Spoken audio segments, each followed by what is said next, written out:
हाँ जी, तो cash flow statement का क्या सिनेरियो रहता है, ध्यान से देखिएगा। कैश फ्लो स्टेटमेंट पूरा चैप्टर आपने करा है। अब इसके लॉजिक्स क्या है, क्विक रिकैप कि कैश फ्लो स्टेटमेंट में था क्या। इंपॉर्टेंट क्यों है भाई?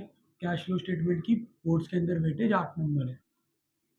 6 नंबर का एक बड़ा क्वेश्चन आने ही आना है और 2 एमसीक्यू से आने ही आने हैं। ठीक है, 2 प्रकार के क्वेश्चन बनेंगे, एक आपका 6 मार्कर लॉन्ग क्वेश्चन और एक आपका 2 मार्कर क्वेश्चन। एक इससे 2 नंबर का क्वेश्चन बन रहा है। 2 नंबर के आपके 2 एमसीक्यूज होंगे। वो भी हाइयर चांसेस किसके रहते हैं यूजुअली? गिने चुने टॉपिक से उनके पास। या तो वो पूछ सकते हैं कि ये कौन सी एक्टिविटी है, क्योंकि हमने पढ़ा था बेटा कैश फ्लो में 3 प्रकार की एक्टिविटीज होती है, ऑपरेटिंग, इन्वेस्टिंग और फाइनेंसिंग।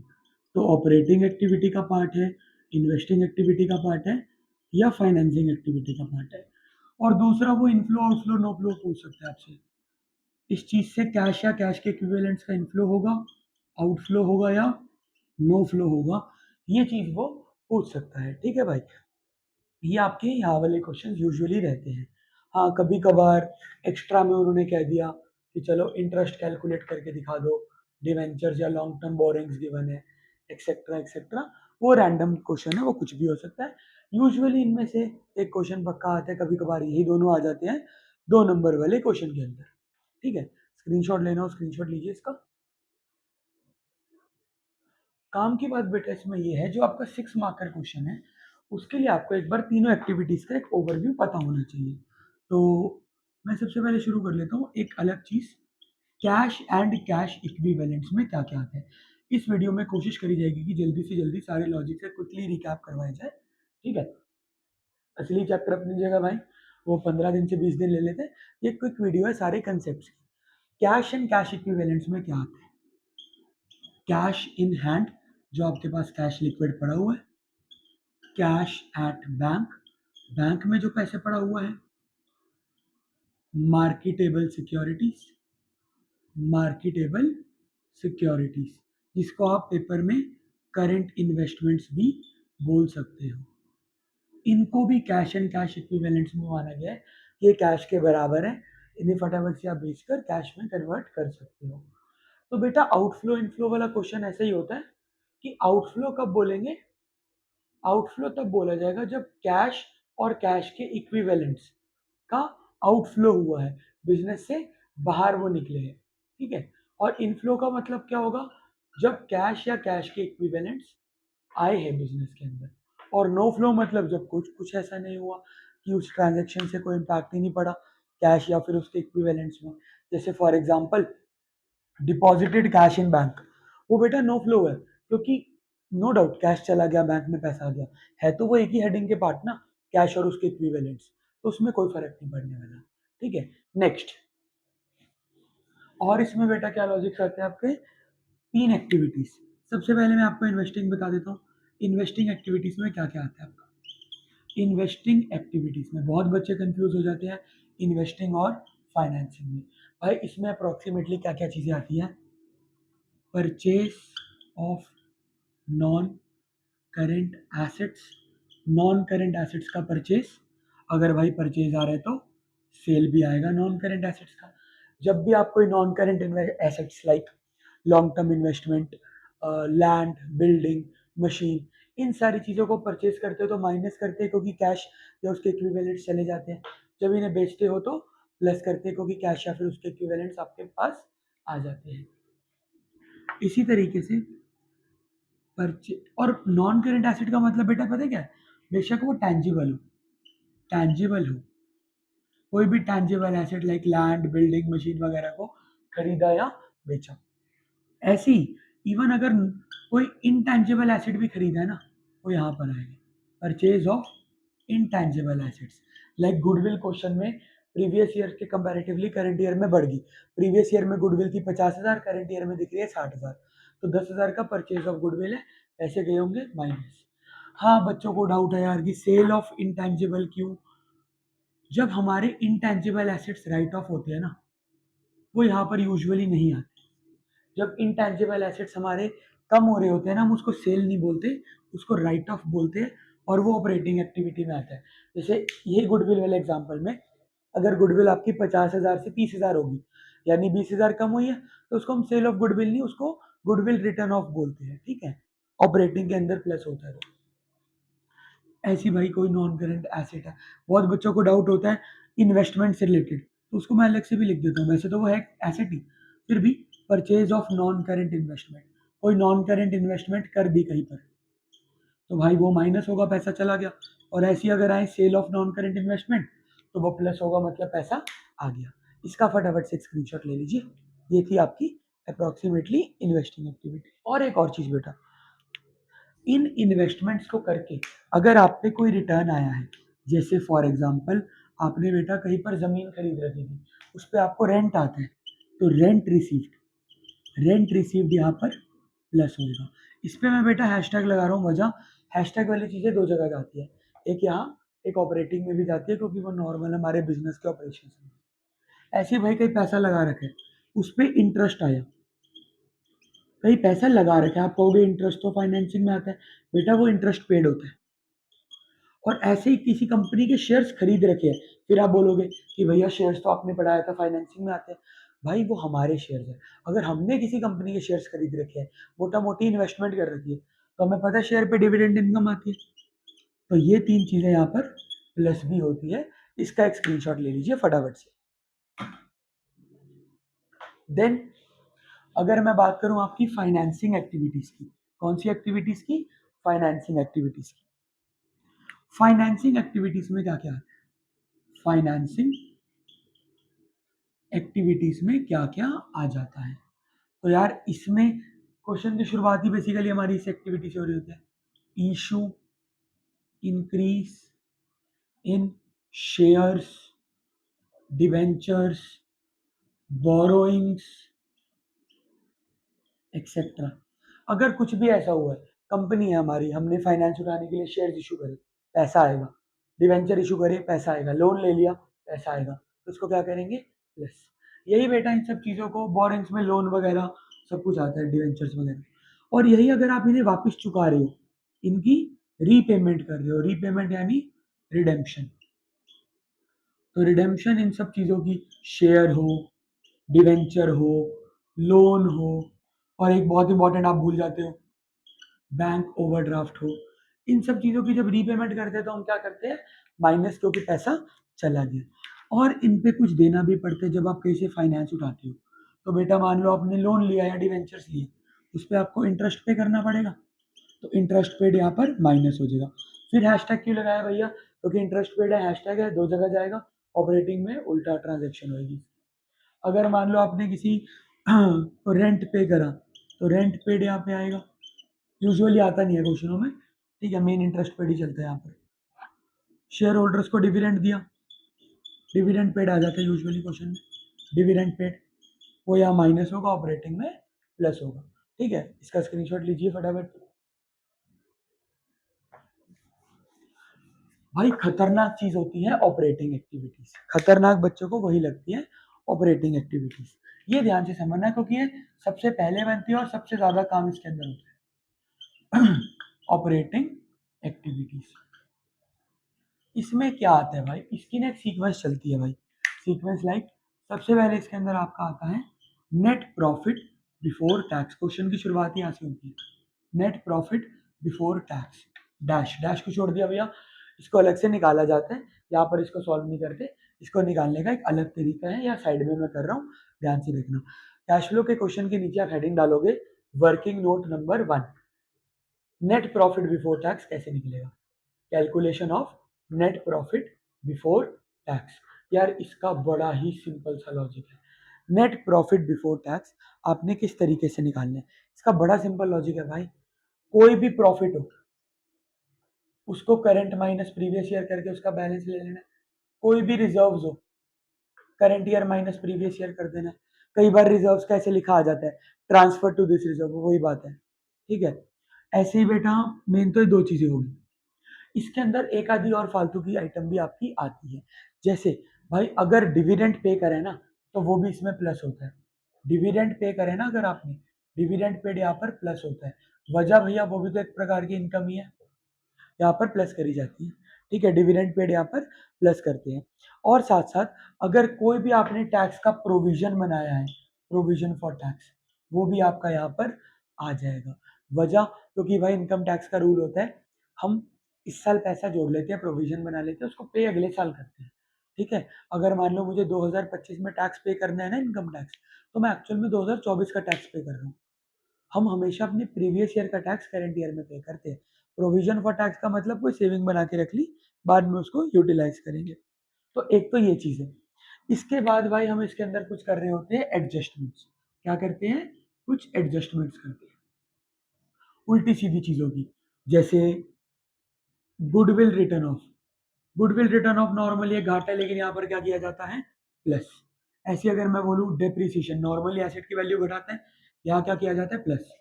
अगर इंटेंजिबल एसेट की वैल्यू कम हो रही होती है, उसे अमोर्टाइजेशन बोलते हैं, वो भी यहाँ पर प्लस होता है। कोई लॉस ऑन सेल हो गया, वो भी यहाँ पर प्लस होगा। क्योंकि नॉर्मली ये सारी चीजें एबनॉर्मल नेचर की है, तो इसको यहाँ उल्टा ट्रीट करते हैं इनडायरेक्ट मेथड के अंदर। और हाँ, अगर ऐसा कुछ हो जैसे प्रॉफिट या गेन हुआ, बेचकर कुछ प्रॉफिट या गेन हुआ, उसको यहाँ पर माइनस कर देंगे। ऐसा सिनेरियो इसका रहता है। इसके अंदर कोई दिक्कत भाई, इसका ध्यान रखना। और बेटा यहाँ पर एक चीज और, इंटरेस्ट पेड, वहां हैशटैग लगाया था ना मैंने, याद करो। इंटरेस्ट पेड हमारा एक घाटा है, उसको हम यहाँ पर प्लस करते हैं। फिर भैया डिविडेंड पेड क्यों नहीं करा? उसको तो बेटा मैं ऑलरेडी यहाँ पर कर दूंगा, है तो इसी का कंपोनेंट। ठीक है, ऐसी अगर मान लो कोई इंटरेस्ट रिसीव्ड है गलती से, तो यहाँ पर माइनस होएगा, क्योंकि वो नॉर्मल नहीं है हमारे बिजनेस के लिए। कोई रेंट रिसीव्ड है, किसी क्वेश्चन को उलझाने के लिए बना रखा है, तो रेंट रिसीव्ड भी यहाँ पर क्या होएगा? माइनस। बेसिकली यार ये क्या है? ये ना कुछ एडजस्टमेंट्स है जो आप नॉन ऑपरेटिंग आइटम्स की करते हो, जो बिजनेस का रेगुलर पार्ट नहीं है, तो उसकी यहाँ उल्टा ट्रीटमेंट होता है। मेन इसके बाद आपका वो CACL वाला ड्रामा आता है। उसका मैंने आपको क्या सिखाया था? अगर बेटा करंट करंट लाइबिलिटी बढ़ रही हो, करंट लाइबिलिटी का सीधा सीधा रिलेशन होता है। करंट लाइबिलिटी बढ़ रही हो, हम भी प्लस करेंगे। करंट लाइबिलिटी कम हो रही हो, हम भी माइनस करेंगे। तो करंट एसेट्स का उल्टा होगा। करंट एसेट बढ़ रहे हो तो हम माइनस करेंगे, और करंट एसेट कम हो रहे हो तो हम प्लस करेंगे। ये सारा ड्रामा करने के बाद बेटा, यहाँ पे जगह नहीं है थोड़ी सी, ये सारा ड्रामा करने के बाद लास्ट में हम लोग टैक्स पेड को माइनस कर देते हैं, तो हमारा ऑपरेटिंग आ जाता है। इसका स्क्रीनशॉट ले लीजिए और इसको रिवर्ट करके इसको फटाफट से एक बार दोबारा भी देखिएगा। ये यहाँ पे क्या सिनेरियो है? Net profit before tax, adjustments, और फिर करंट एसेट्स और करंट लाइबिलिटीज वाला सारा सिनेरियो।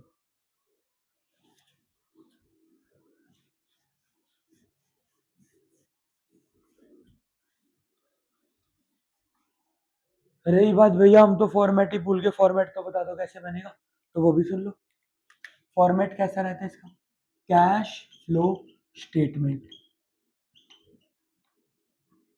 Cash flow statement.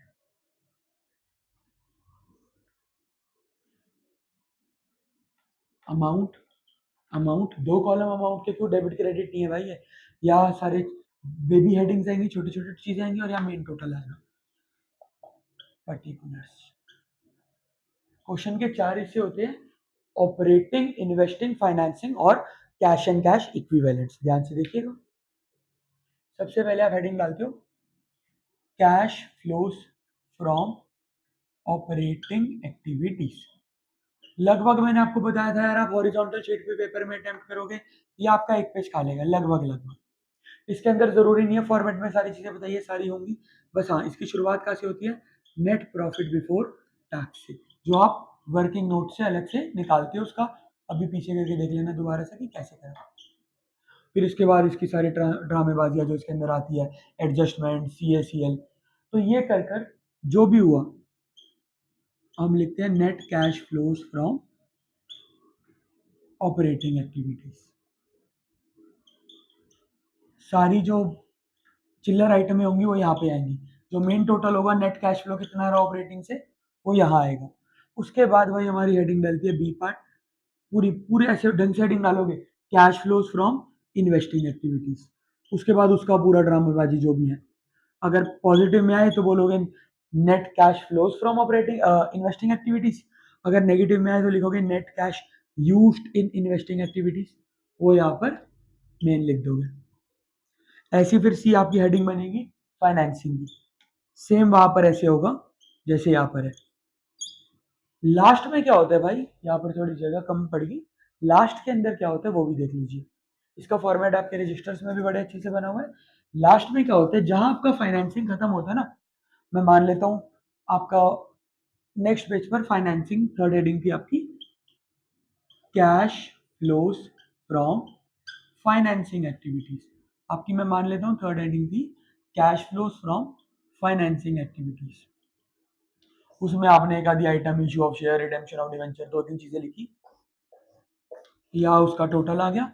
इसके बाद क्या होगा, इसके बाद भाई आप हेडिंग डालोगे नेट डैश, मुझे भी नहीं पता इंक्रीज हुआ है डिक्रीज हुआ, प्लस में रहा या माइनस में, तो नेट इंक्रीज या decrease in cash and cash equivalents. कैसे आता है, A plus B plus C करके, यानी ऑपरेटिंग इन्वेस्टिंग और फाइनेंसिंग को प्लस करके। वो हम यहाँ पे लिखेंगे कितना है, plus cash and cash equivalents at the beginning. शुरुआत में कैश एंड कैश इक्विवेलेंट्स कितने थे, gives cash and cash equivalent at end. इसमें आपको बताया था आपका आंसर टैली हो जाता है। मान लो शुरुआत के कैश एंड कैश इक्विवेलेंट्स थे 5,000, लास्ट के है 25,000, इसका मतलब भाई आपका टोटल इंक्रीज आना चाहिए 20,000 का। अगर ए प्लस बी प्लस सी करके 20,000 प्लस आ रहे हैं मतलब ठीक है, वरना हमारा क्वेश्चन बिल्कुल गलत है भाई, ठीक है।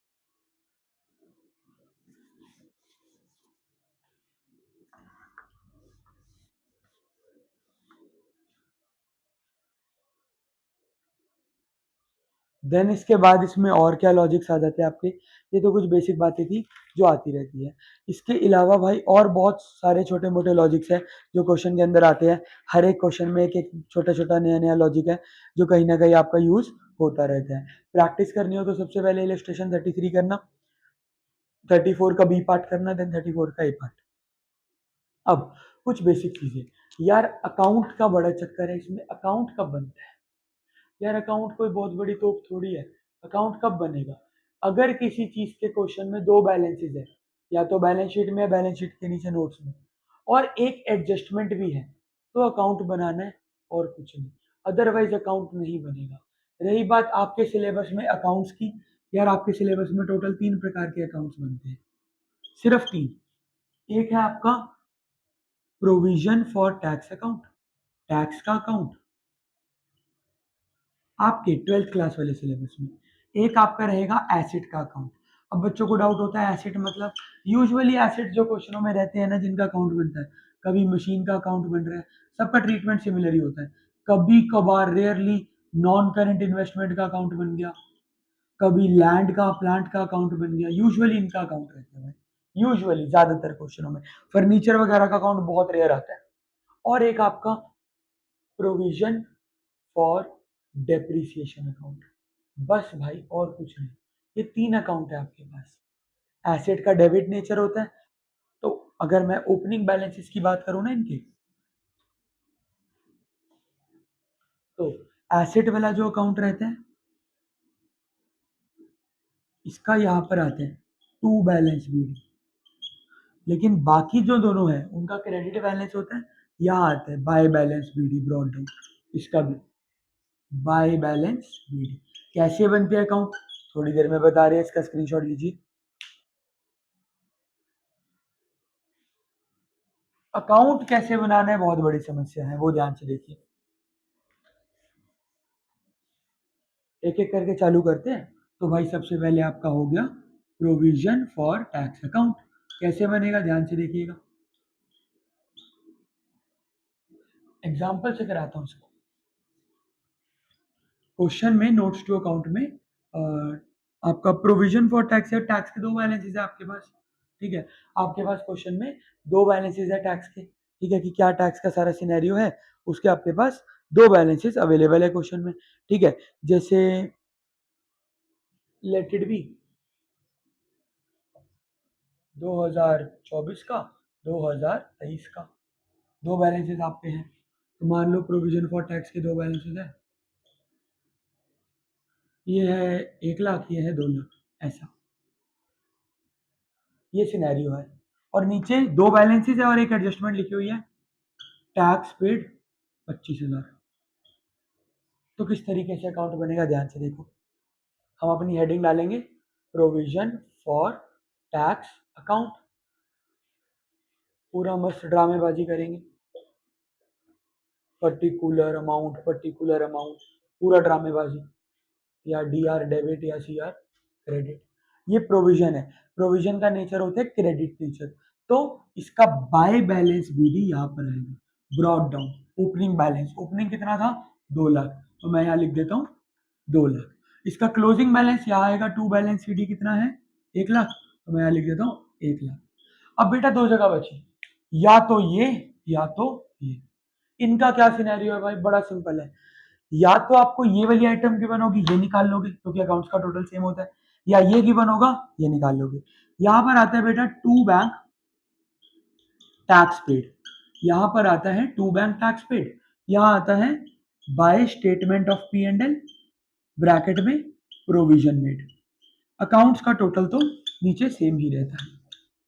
अब क्वेश्चन में या तो हमें टैक्स पेड गिवन होगा, हम प्रोविजन मेड निकाल लेंगे। जैसे इस क्वेश्चन में टैक्स पेड गिवन है 25,000, तो मैं इसकी वैल्यू निकाल सकता हूँ यार। अगर यही क्वेश्चन में ऐसे गिवन होता टैक्स पेड की जगह provision for tax made for the year 50,000, तो बेटा मैं यहाँ 50,000 लिख देता, अभी लिख नहीं रहा क्योंकि क्वेश्चन टैक्स पेड का है। अकाउंट्स का टोटल करूंगा वो 2 लाख है, ये 1,25,000 है, बड़ा टोटल क्या है 2 लाख, 2 लाख, 2 लाख। बैलेंस यहाँ बच रहा है ऑब्वियसली। आपका क्वेश्चन थोड़ा गलत बना दिया, थोड़ा सा ऐसे इसका मैच नहीं होगा टोटल, क्योंकि इधर 1,25 है, इधर ही आएगा, वो ऐसा होगा नहीं। यूजुअली क्वेश्चन जो होगा ऐसा वो बड़ा होगा। लाइक मान लो tax paid 1.5 lakh, tax paid 1.5 lakh, अब मैच होगा आपका। मान लो क्वेश्चन में टैक्स पेड है 1.5 लाख, 1.5 लाख और 1 लाख 2.5 लाख, इधर भी 2.5 लाख, तो प्रोविजन मेड कितना आ जाएगा बैलेंस करके 50,000। ये आपका सिनेरियो यहाँ पर रहता है। और रही बात बेटा ट्रीटमेंट की, वो भी देख लो। ट्रीटमेंट क्या है, ये दोनों कहीं नहीं जाते कैश फ्लो में। जो टू बैंक टैक्स पेड है वो ऑपरेटिंग में लास्ट में माइनस कर देते हो, और प्रोविजन मेड को ऑपरेटिंग में ही नेट प्रॉफिट में प्लस कर देते हो। बस इतना सा ट्रीटमेंट है भाई, और कुछ नहीं है इसमें, इतना सा। ठीक है। और दूसरा अकाउंट